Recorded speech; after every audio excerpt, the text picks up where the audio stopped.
Hi, இன்னைக்கு நம்மளோட சேனல்ல ஒரு ஃபிஷ் ரெசிபி சூர மீன் தொக்கு டூனா ஃபிஷ் மசாலா எப்படி செய்கிறதுன்னு பார்க்கலாம். அதுக்கு நான் இங்கே ஒரு சூர மீன் எடுத்து அதிலிருந்து முள் மாற்றி இந்த மாதிரி சின்ன பீசஸாக கட் பண்ணி எடுத்திருக்கேன். கூட அரை ஸ்பூன் மஞ்சத்தூள், 3 ஸ்பூன் காஷ்மீரி மிளகாத்தூள், இது கலர் கொடுக்கும், காரம் கம்மியாக தான் இருக்கும்.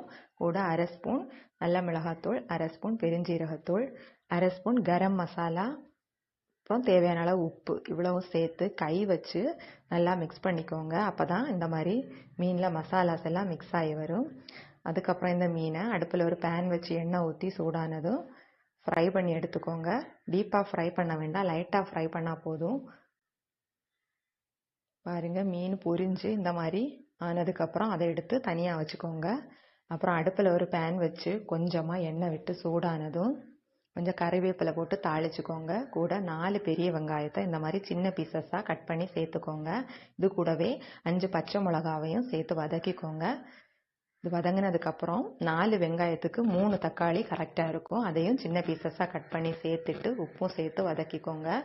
அப்புறமா இங்கே 1 ஸ்பூன் காஷ்மீரி மிளகாவும், 2 ஸ்பூன் சிக்கன் மசாலா, அரை ஸ்பூன் மஞ்சத்தூள், இவ்வளவும் சேர்த்து வதக்கிக்கோங்க.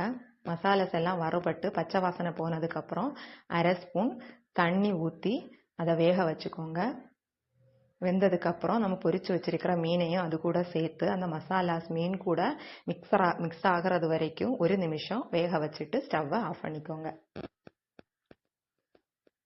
இது ரைஸ், சப்பாத்தி, இட்லி, தோசை எல்லாத்துக்குமே ஒரு அட்டகாசமான காம்பினேஷனாக இருக்கும். பார்க்குறதுக்கே ரொம்ப கலர்ஃபுல்லாக இருக்குது. ட்ரை பண்ணி பாருங்கள், இது கண்டிப்பாக உங்களுக்கு பிடிக்கும். இந்த வீடியோ உங்களுக்கு பிடிச்சிருந்துச்சுன்னா எங்களோட சேனலை சப்ஸ்கிரைப் பண்ணுங்கள்.